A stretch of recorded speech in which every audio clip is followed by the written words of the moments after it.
For me, Israel was always portrayed as the best. It was the country with the best food, the place where my friends and family lived, great weather, and wicked for clubbing. There was no question in my mind, Israel was a great Jewish state, and as a Jew, I was so lucky to have it.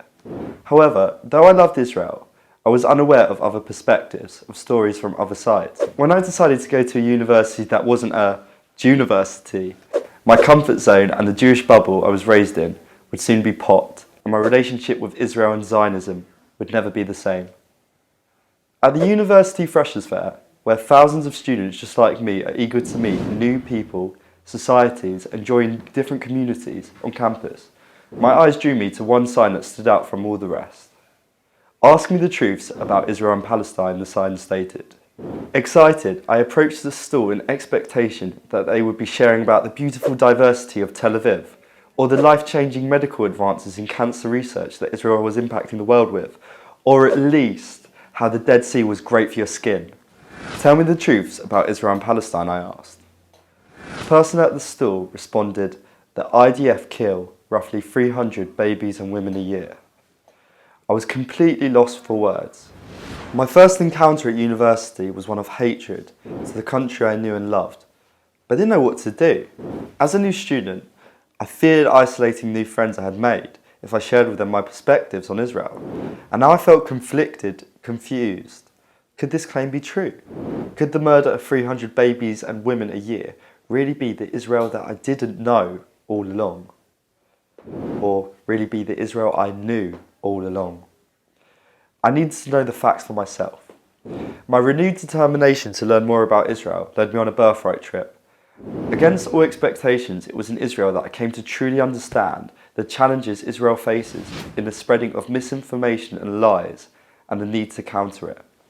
On the first Shabbat, our group were at the Western Wall, soaking in the incredible atmosphere. It was a very special evening, as my passion and love for Israel had been reignited.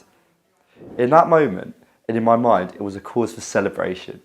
My friends and I were drinking, we were singing and dancing with all of these complete strangers. We were having the time of our lives. It was like a kosher glass though, when suddenly a commotion erupted around us.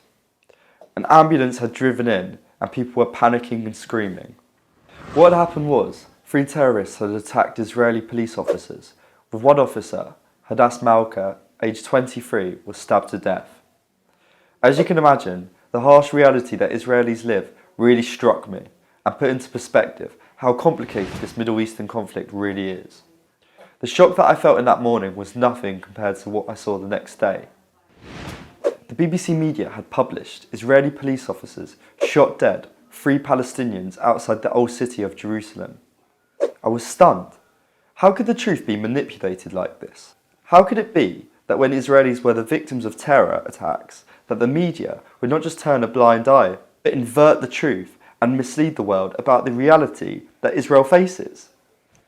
It was then that my mind took me back to the first lie I had encountered on my first day at university.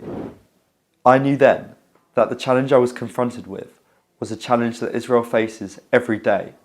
Nothing less than a distortion of the truth, in the media, on campus, and only hatred and prejudice wins. Upon my return, I knew that I had to do something.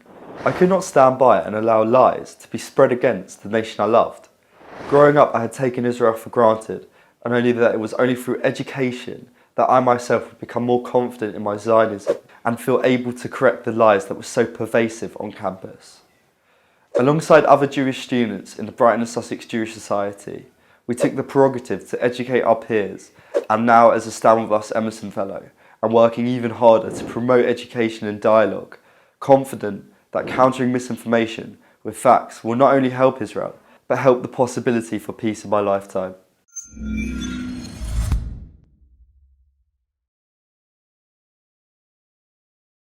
To stay up to date with JTV content, click subscribe here if you're on YouTube and hit the alarm bell. And if you're on Facebook, hit the like button, and under following, click see first. If you enjoy watching JTV content and want to help us continue to grow, please consider making a donation to us by clicking here.